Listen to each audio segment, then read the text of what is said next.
Assalamu alaikum wa rahmatullahi wa barakatuh. Miq të nderuar. Falënderimet, lavdatat, hamdi i takon Allahut fuqiplot. Shumë salate dhe selame panda i dërgojmë më të dashurit ton Muhammedit sallallahu alaihi wasallam.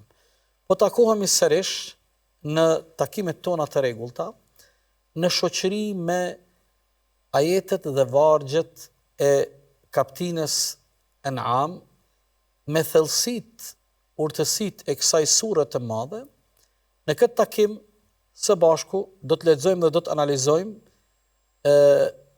ajetet e kapitines An'am, duke filluar nga ajeti 59 deri tek ajeti 62. Kuptimet dhe brendia e këtyre ajeteve na ka frymëzuar që këtë takim ta titullojmë nga jeta te vdekja tek Allahu. Nga jeta te vdekja e pastaj të gjithë ne përfundojmë tek Allahu dhe krijuesi ynë. Me lejoni fillimisht pa humbur kohë të lexoj ajetin 59 të kapitines An'am. Thot Allahu fuqiplot: A'udhu billahi minash shaitanir rajim. Wa bismillahir rahmanir rahim. Wa indahu mafatihul ghaibi la ya'lamuha illa hu. ويعلم ما في البر والبحر وما تسقط من ورقة إلا يعلمها ولا حبة في ظلمات الأرض ولا رطب ولا يابس إلا في كتاب مبين. الله fuqiplot, tek ai Allahu janë qelsat e të fshehtës. Askush tjetër përveç Allahut nuk i din ato. Ai Allahu din çka ka në tokë dhe në det. As një gjethe nuk bie në tokë pa e ditur Allahu. As një kokër apo far nuk ka në errësirat e tokës, e as ndonjë gjë e lagësht apo e thatë që të mos jetë e shenuar në një libër të qartë. Ky është ajeti 59 i kapitines An'am. Imami i parë dhe imami më i njohur i kohrave klasike, Imamu Tabari, si komentues dhe interpretues i Kur'anit famlart, ajetin në fjalë e komenton dhe analizon me këtë përmbledhje. Pjesa e parë: tek ai Allahu janë qelsat e të fshehtës, apo qelsat e gajbit. Po e përdorim nga pak edhe terminologjinë e Kur'anit. Imamu Tabari shpjegon se qelsat e të fshehtës, qelsat e gajbit, çfarë janë qelsat e gajbit? Çfarë janë qelsat e të fshehtës? Qelsat e të fshehtës janë ato dituri të plota, të fshehta, të cilat nuk i din askush pos të madhit Zot fuqiplot. Në këtë kuptim, Imamu Tabari sjell si shpjegim hala më të qartë hadithin të cilin transmeton Abdullah ibn Omeri radhiyallahu anhuma, i cili thot se ka thënë pejgamberi ynë sallallahu alaihi wasallam, janë 5 gjëra që vetëm Allahu i di, të cilat janë të përmendura në surën Luqman. Faktikisht, ajeti i kapitines Luqman, kuptimi i këtij ajetit, Abdullahu e ka mësuar nga pejgamberi ynë sallallahu alaihi wasallam, dhe këto 5 gjëra të cilat janë të evidentuara tek ajeti i kapitines Luqman janë: askush nuk e din kohën kur do të ndodhia e kiametit, askush nuk e din momentin dhe gjitha ato të cilat kanë të bëjnë si karakteristika për shiun, kur bie shiu, dhe karakteristikat që e karakterizojnë shiun. Askush nuk e din se çfarë ka në mitrat dhe barkun e nanave, në kuptimin më të përgjithshëm, jo në kuptimin e ngushtë të foshnjës apo të gjinis apo ku ta diune. Pastaj e katërta, askush nuk e din se çfarë fiton njeriu nesër, prapë edhe kjo në kuptim shumë të gjerë, jo në kuptime të ngushta, si dhe E pesta, askush nuk e din vendin ku do të vdes. Shumë njerëz lindin, jetojnë në një vend apo në një pjesë të caktuar të botës, madje pjesën ndërmuese të jetës së tyre aty e kalojnë, mirë po ja që e kanë caktim dhe kader fat që vdekja ata t'i zen diku tjetër, jo aty ku kanë lindur, kanë jetuar pjesën më të madhe të jetës së tyre. Prandaj këto janë ato 5 qelsat e të fshehtës që askush nuk i din posa Allahu dhul xhelal, e siç thamë më herët në fjalën e Abdullah ibn Omerit, këto janë të regjistruara tek ajeti i kaptinës Lukman. Vazhdon Imam Tabari duke komentu hala më shumë ajetin ton, thot aja Allahu din çka ka në tokë dhe në det. Do thot Allahu ka dituri të përfshirë, gjithë përfshirëse, dituri të pakufizuar për çdo lloj krijese, për çdo lloj lëvizje të atyre gjallësave dhe krijesave të gjalla ose krijesa pa jetë që ne ashtu i konsiderojmë, qofshin në qiell, qofshin në tokë, qofshin në det, madje në thellësirat e detrave dhe të oqeaneve. Dhe askush tjetër nuk e ka këtë dituri pos Allahut një fuqiplot. Pastaj vazhdon komentimi i Imamut Tabari në pjesën e ajetit ku vazhdon, asnjë gjethe nuk bie nga pema dega në tokë pa e ditur ai Allahu dhul xhelal në mbar globin. Dhe paramendoni tani nëse ne me imagjinatën tonë mendojmë, a thu brenda një sekundi në mbar botën sa gjethe bien në çdo cep të globit? Asnjë gjethe nuk bie në tokë pa e ditur ai Allahu fuqiplot dhe pa lejen dhe vullnetin e tij. Do të thotë Allahu dhul xhelal e din kohën, vendin dhe arsyn e çdo gjetheje që bie në tokë, dhe kjo çfarë na dëshmon? Kjo na dëshmon për hollësitë dhe detajet absolute të diturisë së Zotit një Gjelle Gjelaluhu. Pastaj vazhdon Imam Tabari duke vazhdu komentin e ajetit në fjalë, asnjë kokër, respektivisht asnjë farë brenda në errësirat e tokës nuk gjendet, e vetëm se kudo që gjendet është në diturinë e Zotit të Madh. Edhe fara më e vogël, edhe ajo e cila është e humbur në shtresat e dheut, edhe ajo çka shihet apo nuk shihet, të gjitha këto janë të njohura në diturinë e Zotit një Allahut fuqiplot.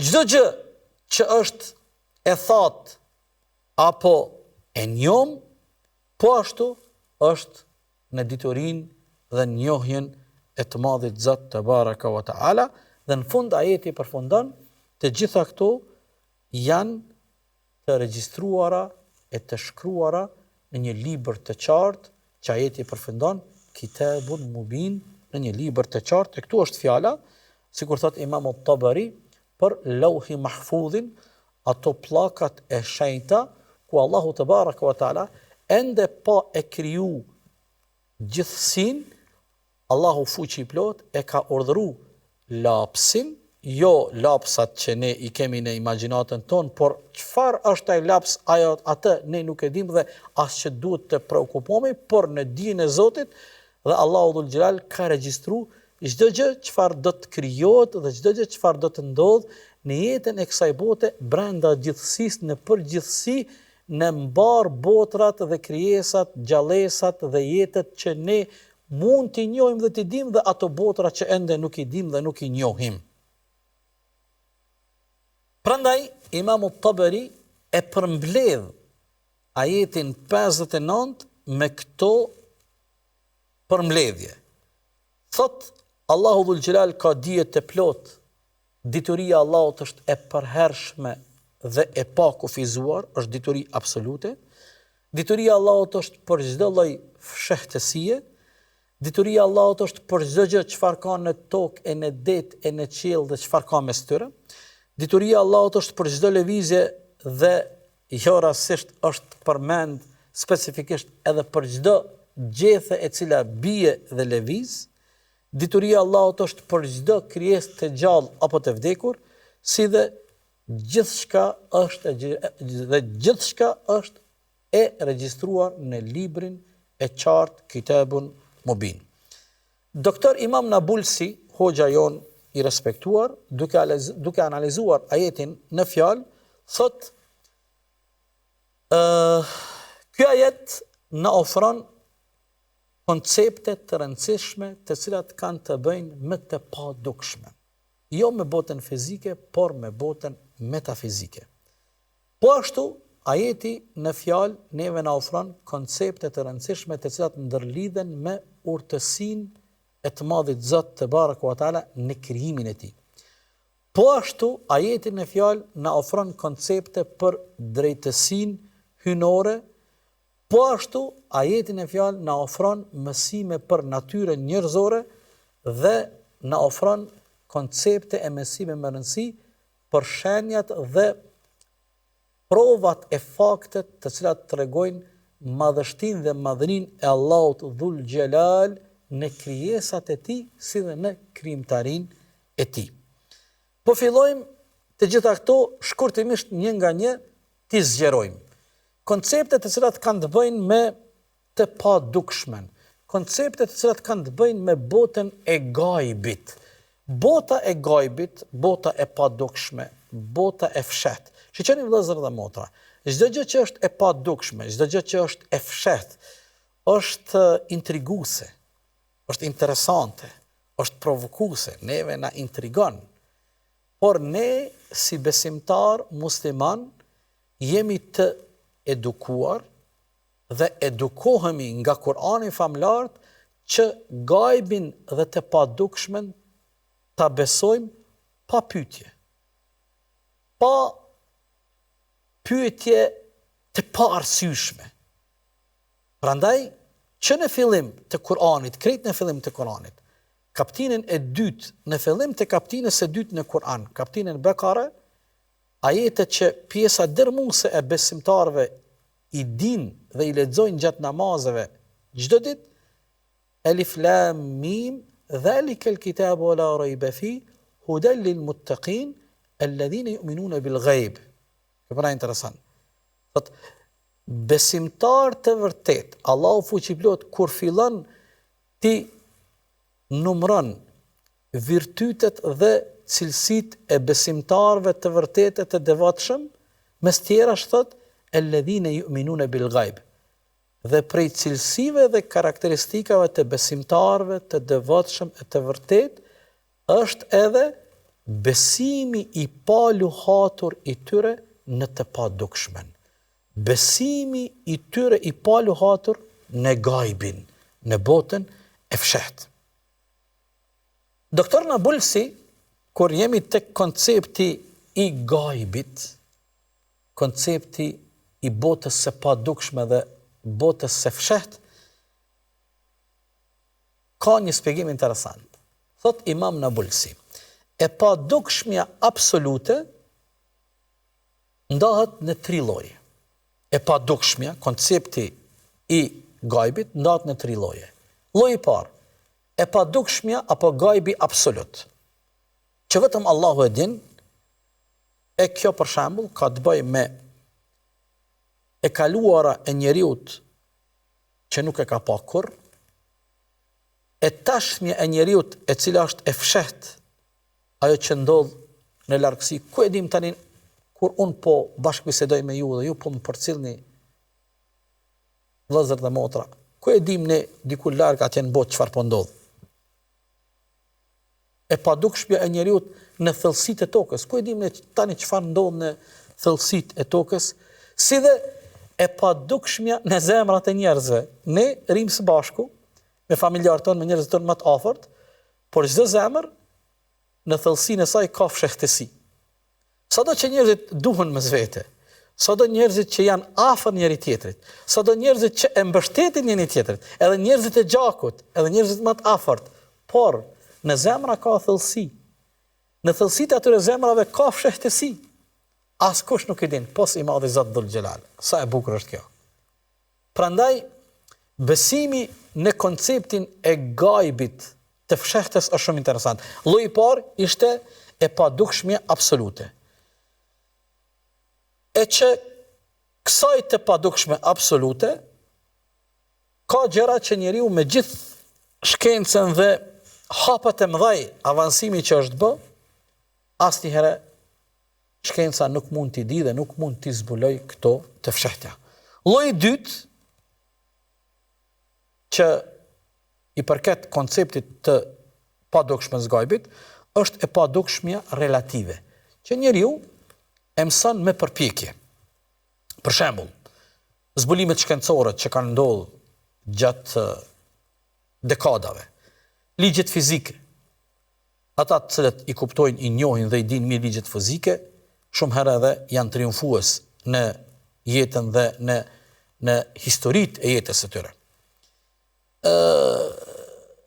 Fshehtësitë e oqeaneve, planeteve, shkenca biologjisë, teknologjia, krejt to bëjnë pjesë në llojin e dytë të botës së padukshme, e që Hoxha Nabulsi e quan e padukshmja relative. Dhe lloji i tretë që ka të bëjë me konceptin e të padukshmës gajbit, është e padukshmja që Allahu dëshiron të mos e mësojmë fare. Nuk na zbulon Allahu asnjëherë këtë pjesë, disa gjëra mbeten të mbyllura për njeriu për herë dhe për gjithmonë. Prandaj Allahu Dhul Xhelal e përmend këtë çështje në një ajet që ne të gjithë e dimë pothuajse, të gjithë besimtarët e dinë, fjala është për ajetin e Kursis apo duaja e tesbive që ne e themi kur Allahu Dhul Xhelal në një pjesë të këtij ajeti, nga se duaja e tesbive është vetëm një ajet, është fjala për ajetin 255 Bekara, ata nuk e rrethojnë asgjë, ata njerëzit, gjithë krijesat, nuk rrethojnë, nuk kapin, nuk mund të përvetësojnë asgjë nga dija e Allahut, vetëm aq sa Allahu dëshiron neve me na leju dhe ne me kuptu dhe me zbulu prej diturisë së tij që është absolute dhe gjithëpërfshirëse. Domethënë, ne e kemi të kufizuar mundësinë për me zbulu gjërat të panjohura dhe të fshehta prej neve, vetëm sa veç Allahu na lejon dhe na jap suksesin me i kuptu, me i dit, me i lexu, me i pa, me i zbardh gjërat të panjohura për ne. Prandaj e padukshmja që Allahu dëshiron të mos e mësojmë fare, ashtu Allahu Dhul Xhelal dëshiron që të mbyllen gjërat. Kur jemi tek ajeti, enda jemi tek ajeti 59, reflektimi mbi krijesat dhe natyrën. Imam Nabulsi, kur fol për këtë aspekt, tregon se Allahu Dhul Xhelal, nëse ne dëshirojmë të reflektojmë mbi krijesat që Allahu e krijoi dhe mbi natyrën që Allahu e krijoi, atëherë ky kapitull përmban në vete shenja, fakte, dokumenta, prova madhështore, të cilat të gjitha këto shenja dhe fakte e dëshmi madhështore na çojnë në fund në pikën e duhur, e pika duhur është që ne masi i shohim, i lexojmë, i përjetojmë këto shenja madhështore, në fund dorëzohemi, nështrohemi dhe i përulemi krijuesit Allahut fuqiplot. Po e zëm. Kur lexojmë e mendojmë rreth njerëzve që jetojnë në pjesë të ndryshme të botës, pse disa pjesë të botës, toka dhe vendet ku jetojnë popujt e caktuar, aty në atë pjesë të tokës ka pasuri, e pse në pjesë të caktuara të botës njerëzit jetojnë në tokë dhe pjesë të botës të varfër. Është një pyetje shumë interesante. Nëse dëshirojmë tani të bëjmë analiza tutje në raport me tokën dhe pjesë tokës në botën tonë ku njerëzit jetojnë në mbar globin. Pse disa vende janë të ngrohta e disa vende janë të ftohta, madje shumë të ftohta? Pse disa vende janë të pasura me resurse natyrore, sikur është nafta, minerale të ndryshme, e disa të tjera janë shumë të varfër? Pse në disa pjesë të botës ka pasuri ujore, në disa pjesë të botës nuk ka ujë? Të gjitha këto janë shenjat e Zotit. Janë dëshmi dhe argumente që dëshmojnë madhninë e Zotit Dhul Xhelal në atë që Kurani e quan në shpërndarjen e riskut dhe furnizimit tek krijesat e tij, ashtu siç Allahu fuqi i plot me diturinë e tij absolute, ai me vullnetin e tij ka caktuar. Në këtë kuptim mund të bëjmë pastaj edhe analiza dhe reflektime të ndryshme duke vazhdu në këtë aspekt. Po e zëjmë, ne u ndalem tek toka, tek krijesat tokë. Paramendoni nëse ndalemi tek deti dhe krijesat që janë brenda në deti, e që t'ju them të drejtën, sinqerisht po e them, nuk o që personalisht kam ku me ditë sa njohuri, por kam përmbledh disa njohuri ku kam marrë informacione që mu kanë duk interesante rreth detit dhe krijesave që jetojnë në det. Ne në Kosovë nuk kemi det, por fatmirësisht e kemi shtetin ton amë Shqipërinë ku ka det, është dhe ndoshta si qytetar të shtetit Kosovës nuk kemi shumë eksperiencë me detin, pasi që nuk kemi detin ton, por pasi që kemi shtetin anë shumë prej neve e kanë një lloj eksperiencë për detin, por është shumë sipërfaqësore. Çfarë krijese interesante është deti dhe krijesat që jetojnë në të? Po e zëm, nëse vetëm ne sot kemi interesim të lexojmë dhe të informohemi për peshqit si krijesa të detit, do të mahnitemi me këtë botë shumë interesante, me botën e peshqive. Po e zëm, ka peshqi që peshojnë 4 ton, pastaj ka peshqi që lëshojnë elektricitet të një mase shumë të lartë të voltazhës, ka peshqi që janë helmues jashtëzakonisht, ka peshqi që për nga forma na mahnitin nga trupi i tyre trumbullak, të shkort, të gjatë, ku ta di une.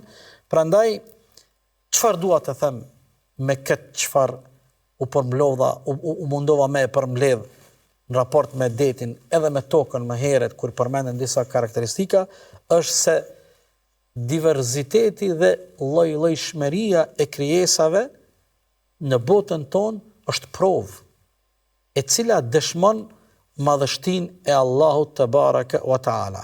E pastaj, pas gjithë këtyre provave, pas gjithë këtyre shenjave, pas gjithë këtyre argumenteve që dëshmojnë madhërinë, fuqinë, krijimtarinë e krijuesit te baraka wa taala, a mbetet vend për arrogancë?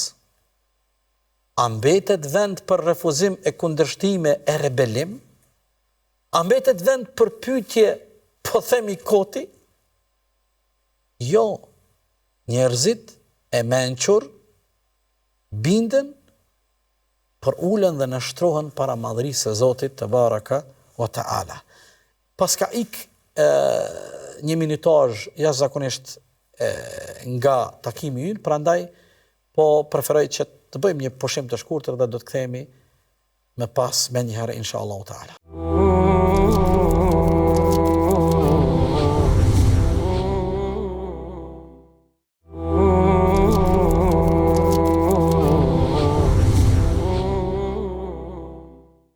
Assalamu alaikum wa rahmatullahi wa barakatuh. Të nderuar vëllezër dhe motra, jemi së bashku duke analizu ajetet e kaptinës En'am, duke fillu nga ajeti 59 e deri tek ajeti 62. Në pjesën e parë, u ndalem tek ajeti 59, duke I dhënë me ndihmën dhe lejnë e Allahut spjegimet e duhura inshallah taala. Tani po vazhdojmë me ajetin 60 ku Allahu dhul xhelal, i cili është një ajet shumë interesant, shumë i bukur, thot Allahu fuqiplot, wa huwa alladhi yatawaffakum bil-layl wa ya'lamu ma jarahtum bin-nahar thumma yab'athukum fihi liyuqda ajalun musamma thumma ilayhi marji'ukum thumma yunabbi'ukum bima kuntum ta'malun. Ai Allahu është ai që ju merr natën në gjumë dhe di çfarë keni punuar gjatë ditës. Pastaj ai do t'ju ngjall që të përmbushet një afat i caktuar. Do të thotë ata të cilët kanë jetë pasi zgjohen, ata e vazhdojnë jetën deri në afatin e caktuar, derisa t'ju vije exheli. Dhe tek ai Allahu është kthimi juaj dhe ai Allahu do t'ju njoftoj për atë çfarë ju keni punuar. Imamu Tabari, duke e analizuar dhe duke komentuar ajetin 60, thot, ndalet Imam Tabariu tek një çështje interesante që e përmban ajeti jon, e fjala është për gjumin. Gjumi si vdekje e përkohshme. Do të thotë Allahu fuqiplot këtu e cilëson gjumin si vdekje e momentit. Jo vdekja reale përhershme që neve na ndodh fizikisht në jetën e kësaj bote. Por gjumi Allahu e quan gjumin vdekje të përkohshme, natën shpirtat ruhen dhe Allahu i din gjitha veprat. Pastaj Imamu Tabari ndalet dhe analizon fjalët afati caktuar. Pastaj ktheheni kur zgjoheni nga gjumi, e vazhdoni jetën deri në afatin e caktuar, ila ajalin musamma, do thotë secili nga ne ka një kohë të përcaktuar në jetën tonë. Ne as nuk mund të e jetojmë më gjatë as për një sekond, por as nuk dalim dot nga jeta e kësaj bote pa e përmbush këtë kohë të paracaktuar në jetën tonë që Kurani e quan exhel. Pastaj ajeti përmend ringjalljen dhe llogarin, do thonë është fjala pas vdekjes, çdo njeri do të gjykohet për veprat dhe dëbamat e tij. Hoxha jon, doktor Nabulsi, kur ndalet dhe analizon gjumin që Allahu e quajti në ajetin 60 kërkoj falje, si vdekjet e përkohshme, doktor Nabulsi i bën një analizë interesante dhe kur jemi tek gjumi thot, gjumi është një shenjë madhështore, është një provë, është një fakt, një provë shumë e fuqishme që dëshmon madhrinë e Allahut te baraka wa taala. Fillimisht gjumi duhet të konsiderohet si bekim hynor. Tash na nuk mundemi dot me imagjinu jetën tonë si i bie mos me fjet kur. Do thonë, hajde po e bëj këtë pyetje, kështu, sa për pyetje. Si i bie, si do të kishim jetu ne nëse s'flajm kur. Prandaj do të konsiderojmë gjumin bekim hynor. Gjumi është një proces i domosdoshëm për trupin dhe shpirtin. Gjumi është një proces i domosdoshëm si për trupin, por një ashtu dhe për shpirtin. Ajeti 60 tregon se gjumi është një formë e vdekjes së vogël, po vdekje e përkohshme. Gjumi tregon edhe diçka. Gjumi është një shenjë se njeriu është edhe i dobët, por është edhe i varur nga gjumi. Pastaj, nëse dëshirojmë ne të analizojmë gjumin si një proces kaq madhështor, është interesant se ne kur jemi në gjumë, gjatë kësaj kohe ndalen dhe pushojnë shumë funksione në organizmin tonë. Pastaj, kur ne jemi në gjumë, trupi ynë ripërtrihet. Shpirti ynë pushon nga se, nëse mund të konsiderojmë, kur jemi në gjumë, ka një pezullim të shpirtit në raport me aktivitetet e shpirtit me aktivitetet e botës. Do të thotë, prandaj është Prandaj gjumi shpirti pushon kur ne jemi në gjumë. Çfarë ndodh nëse dikush ka problem me gjumin dhe si rrjedhoi e saj vuan nga pagjumësia? Mjekësia dhe shkencat përkatëse tregojnë se nëse njeriu nuk fle, atëherë prishet psiqika e tij, deformohet sjellja e tij dhe në fund nuk e di se si dhe ku përfundon mendja e tij. Do të shiqoni rezultatet e pagjumësisë. Është vërtetuar mjekësisht se kur njeriu është në gjumë, të gjitha shqisat pezullohen, përveç atyre që janë primare. Është interesant, subhanallah, njeriu kur flen nuk shiqon. Njeriu kur flen nuk flet. Njeriu kur flen nuk mund të ushqet, as nuk mund të pi. Njeriu kur flen nuk mund të punoj, të shkruan, ku ta diune. Njeriu kur flen nuk mund të komunikoj. Por e vetmja shqis kur njeriu flen e që vazhdon të jetë aktive, është shqisa e të dëgjuarit. Allahu Ekber. Prandaj ju vëllezër dhe motra, sigurisht e keni dëgjuar dhe nga hoxhallarët e tjerë të nderuar, edhe ne gjatë takimeve tona e kemi përmend, çfarë mrekullie e Kur'anit është se të gjitha ajetet në Kur'an, kur flasin për shqisat tona, Allahu në radhë të parë e përmend shqisën e të dëgjuarit, e pastaj shqisën e të pamurit, e kështu me radhë. Do të thotë, njeriu kur është në gjumë, të gjitha shqisat pezullohen, pushojnë, e vetmja shqisë që mbetet aktive është shqisa e të dëgjuarit, dhe kjo është me të vërtet një mrekulli që Allahu te baraka ve taala e ka përmend në Kur'anin famlart. Ajeti 61, thot Allahu fuqiplot, wa huwa al-qahiru fawqa ibadihi wa yursilu alaykum hafazatan hatta idha jaa ahadukum al-maut tawaffathu rusuluna wa hum la yufarritun. Thot Allahu fuqiplot, ai Allahu është i pushtetshëm mbi robërit e tij. Dhe ai Allahu dërgon për ju roje mbrojtëse, meleq. Dhe kur dikuj për juve i vije vdekja, atëherë meleket ton e marrin atë pa bë asnjë shkelje, pa tejkalime. Do nuk ka tejkalim të kompetencave. Do kur vjen momenti që dikush të vdes, atëherë janë meleket e autorizuar nga Allahu që nuk bëjnë asnjë tejkalim në urdhrin që ata pranojnë nga Allahu te baraka wa taala. Imam Tabariu shpejt e komenton ajetin 61, ai Allahu është ai i cili është i pushtetshëm. Pushteti i tij është i gjithëmbarshëm mbi robërit e tij.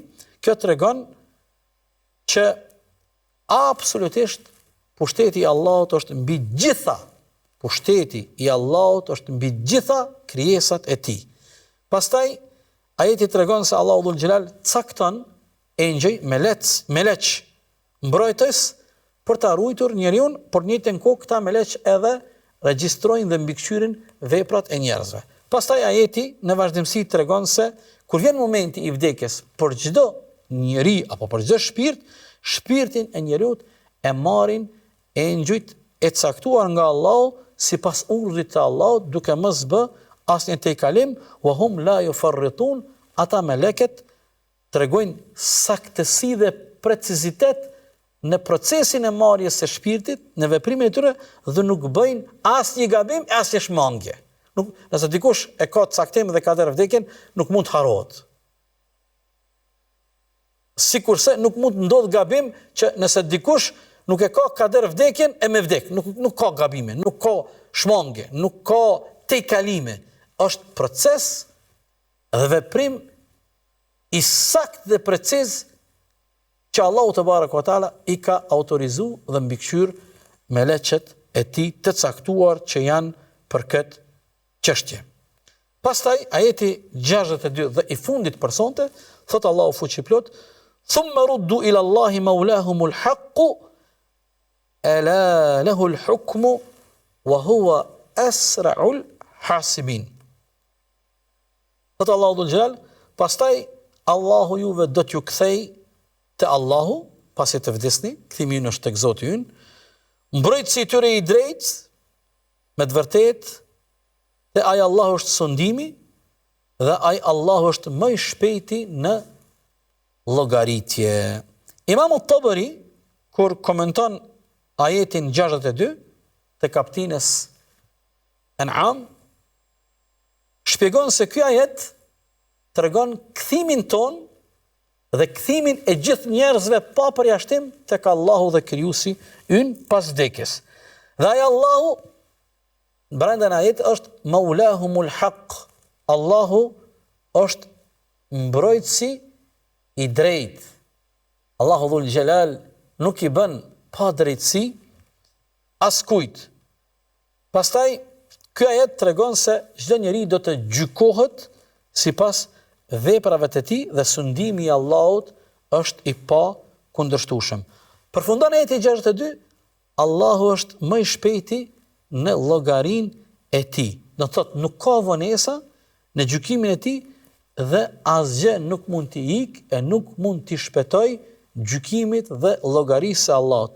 Asra'ul hasibin, Allahu është më i shpejti në llogarinë e tij. Drejtësia e tij është hyjnore, gjykimi i tij është i drejtë, prandaj përkundrazi Allahu dhul Jalal shumë herë robërit e tij i gjykon edhe me mëshirën e tij. Elos Allahu dhul Jalal që Allahu të na mboloj të gjithë neve prindërit tonë dhe dashurit tonë me mëshirën dhe faljen e tij inshallahu taala. Ajo çfarë dua në fund të këtij takimi të nderuar dhe shumë të respektuar vëllezër dhe motra, të përmbledhë një rezume, mesazhi i këtyre dobive dhe mësimeve që u përmenden deri me tani mund të përmbledhet në 5 porosi kryesore nga këto ajete, nga ajeti 59 deri tek ajeti 62 i kaptinës An'am. Porosia e parë, njeriu është i kufizuar në mundësitë dhe kapacitetet e tij, prandaj ai nuk e din të ardhmen, nuk mund ta kontrolloj fatin e tij dhe nuk i din të gjitha. Kjo është porosia e parë. Porosia e dytë, Allahu është i gjithdijshëm, ai din çdo sekret, çdo lëvizje dhe çdo ngjarje që ndodh në kosmos. Porosia e tretë, drejtësia e Allahut është drejtësi absolute, edhe atëherë kur njeriu nuk e kupton. Apo edhe atëherë kur njeriu nuk din me e lexu një caktim të Zotit i cili i ndodh atij.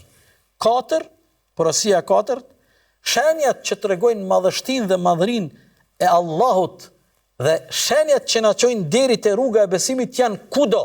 Ato neve gjithë andej na rrethojnë, duke filluar nga toka, në det, në qiell, në trupin ton, në gjumë, u ndalem tek procesi i gjumit dhe në historinë e popujve gjatë historisë njerëzore gjatë gjithë botës. Dhe porosia e 5, besimtari i vërtet e sheh botën me sy të jashtëzakonshëm, nga se ai e lidh çdo gjë, besimtari, çdo gjë në jetën dhe botën e tij e lidh me Allahun dhe krijuesin e tij dhe e njeh veten dhe e din se ai është pjesë e urtësisë hyjnore që Allahu e solli në këtë jetë dhe i fali atij jetën në jetën e kësaj bote.